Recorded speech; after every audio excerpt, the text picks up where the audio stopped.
Alam niyo 'to, eto pong si anong pangalan nito, ni Cielo Magno 'no? Yung mga palusot po ni Cielo Magno, hindi po ubrang palusot eh. Nakakatuwa Pinakamainit na po lang, nakakatawa lang dahil maganda naman siyang tao kaysa kay Antikle. Kaya lang, sablay po yung mga banat nito eh, no? Pakinggan naman po natin kasi isa po to sa mga siguro nag na nag-ano po sila na kung mga as usual yung mga babanat, halimbawa si Trillanes, wala na pong pumapansin.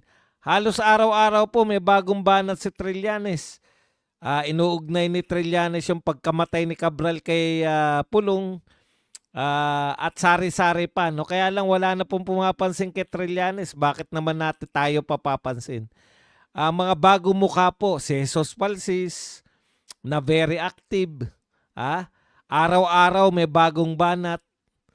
Ito po si Cielo Magno. Kasi kung as usual po, sila Shell Jokno, ito po sila Dilima, sila Risa Ontiveros ang babanat, wala na pong talab yan eh.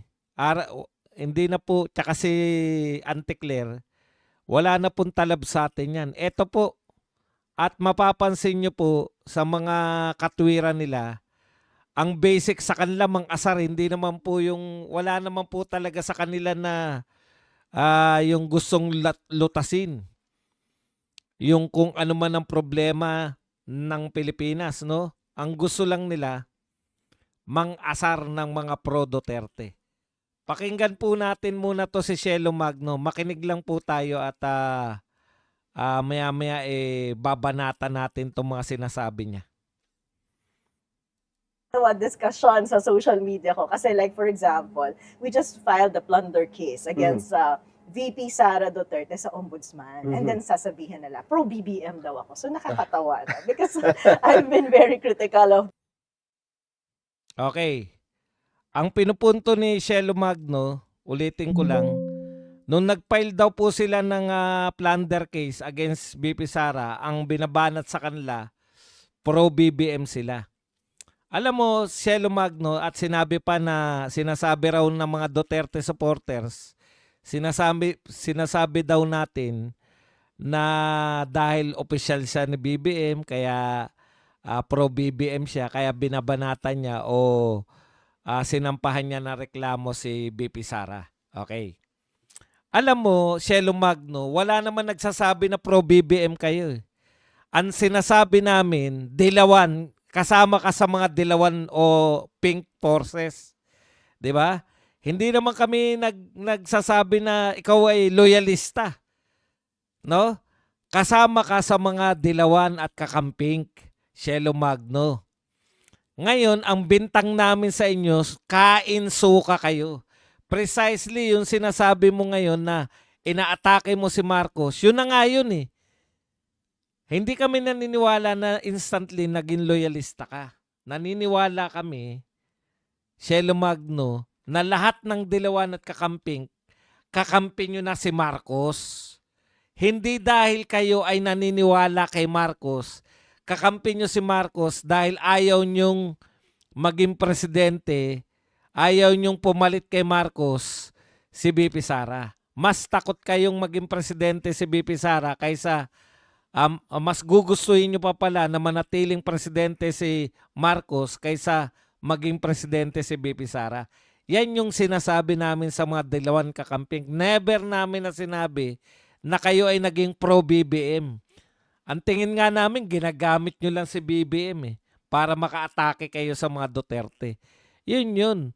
Kain suka kayo, hindi po never po namin sinabi na loyalista kayo, naging loyalista kayo. 'Di ba? Okay. Tuloy natin ng konti yung mga pahayag nito ni Cielo Magno. very critical of the Of the administration. administration. And then I'm pro BBM because And I you were filed- part of the administration a few So years yeah, back so too. I was a part of the administration. So that's basically the logic. As part of the administration, therefore, I'm pro BBM. Mhm. Pero before I was appointed, I'm anti-BBM. So parang hindi nila ma-reconcile yon. Nareconcile namin yan. Nare-reconcile namin yan. Hindi naman kami mga bugok eh. Alam namin, kami nga nagsasabi sa inyo eh, di ba? Sinasabi namin, bago si BBM, anti-BBM kayo lahat. Ang sinasabi ninyo, never again. Ang sinasabi ninyo, mga ano kayo, mga pamilya magnanakaw, di ba? Magnanakaw. Oh. For 30 years, ilang dekada nyo sinisigaw yan. Marcos magnanakaw hanggang sa eleksyon. Nung nanalo na, nag-iba kayo ng diskarte.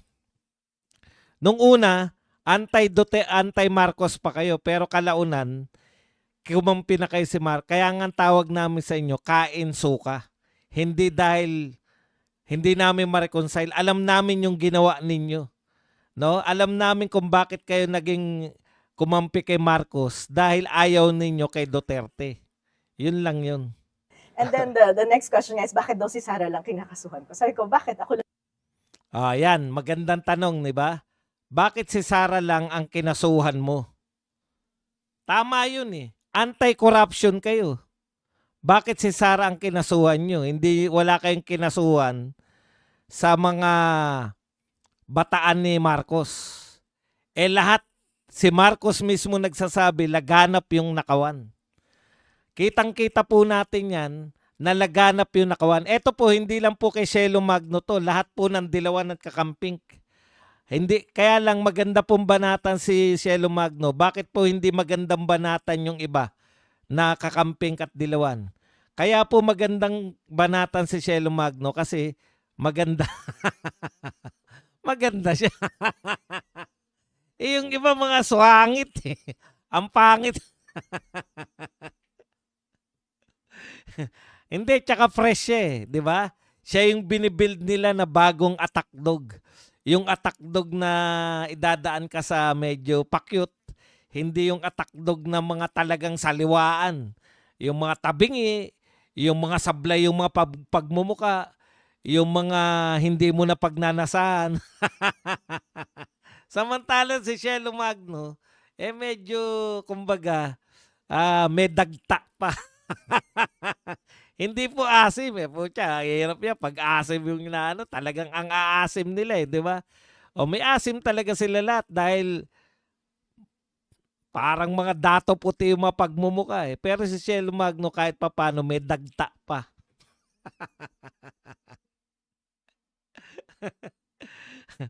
Talagang kino-question namin kayo, di ba? Kino-question namin kayo, bakit nagsampa rin lang kayo ng kaso at kayo po'y sumisigaw na anti-corruption? Bakit si BP Sara, hindi man lang kayo nagkunwari? Walang pagkukunwari, si BP Sara lang eh. Dapat sinabayan nyo man lang, nagsampa rin kayo na reklamo kay Martin, nagsampa rin kayo na reklamo kay isa man lang sa mga binabanggit ng mga mastermind para masyadong hindi obvious na kayo ay anti-Duterte, hindi kayo anti-corruption. Pakinggan po natin yung katwiran niya kung bakit si Sara lang po.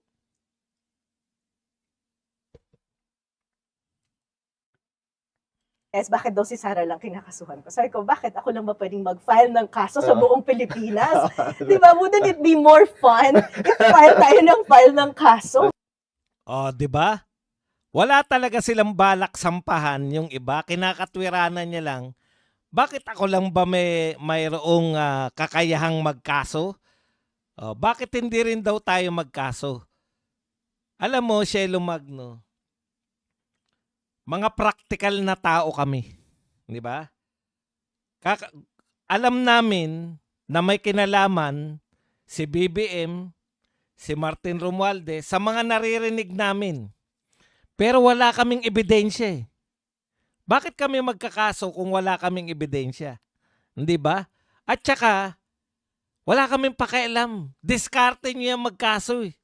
Bakit nyo kami idadamay sa diskarte nyo?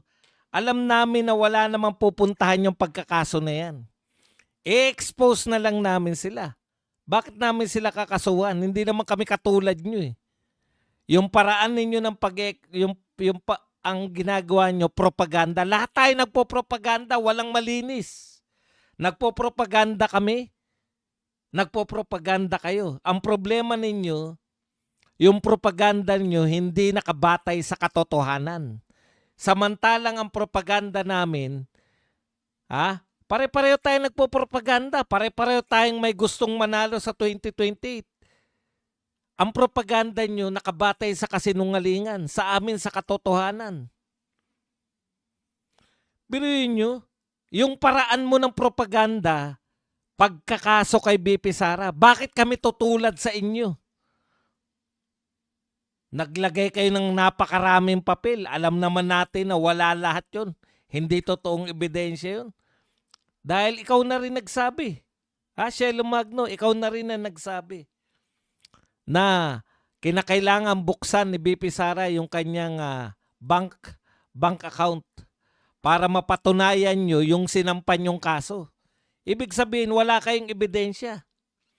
Pare-pareho tayo nagpo-propaganda. Gusto nyo tumulad kami sa inyo? Utot nyo. Ang propaganda namin, totoo lang. Nakabatay po. Sinasabi namin kung sino yung source namin. Kayo, sinasabi nyo kung sino source nyo? Ang gusto nyong gawin na source, yung bank account ni BP Sara. Hindi po obra yun. Bawal po na ipahamak mo ang sarili mo. Hindi ka pwedeng pilitin ng kahit na sino na ipahamak ang sarili mo. Kaya nga meron tayo sa mga investigasyon, di ba? I invoke my right against self-incrimination.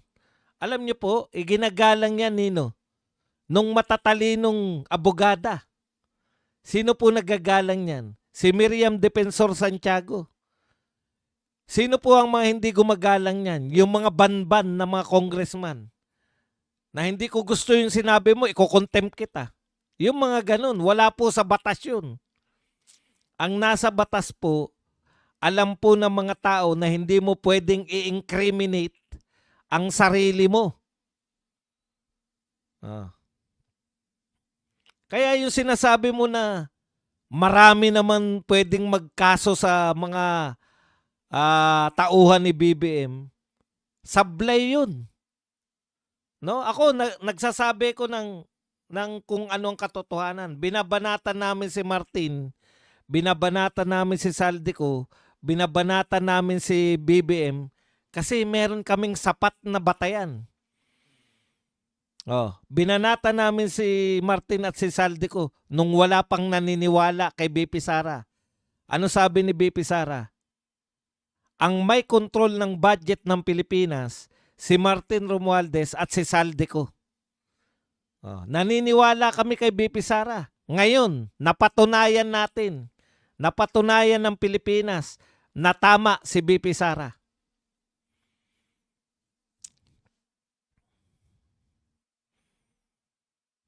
Di ba? Bakit hindi mo sisisihin si BBM? Ipagpalagay nyo na walang matuwid. Ipagpalagay nyo ng matuwid. Hindi nagnakaw. Ubod ng linis. Pero ikaw ang presidente habang lahat ng tauhan mo. Parang ang palusot kasi ni BBM, hindi ako kasabwat dyan. Katunayan ako ang nagpa-imbestiga dyan. Talaga? Nagpa-imbestiga ka? O nagtatag ka ng ICI? Magkaiba po yung nagpa-imbestiga sa nagtatag ng ICI. Dahil po pag sinabi mo nagpa-imbestiga ka, hindi nyo pipigilan si Marcoleta. Dahil siya ang tunay na nag-iimbestiga. Bakit pinalitan ninyo si Marcoleta? O sabihin nyo na naman, walang kinalaman si BBM dyan. Pag naniniwala po kayo na walang kinalaman lahat ng presidente sa lahat na nagaganap sa gobyerno niya, walang alam ang presidente sa nagaganap na nakawan sa gobyerno niya, malaki pa rin po ang problema ng presidente. This is going on for the last 3 years mahigit. Tapos wala kang alam. Kaya hindi nyo po pwedeng palusutan eh. Pag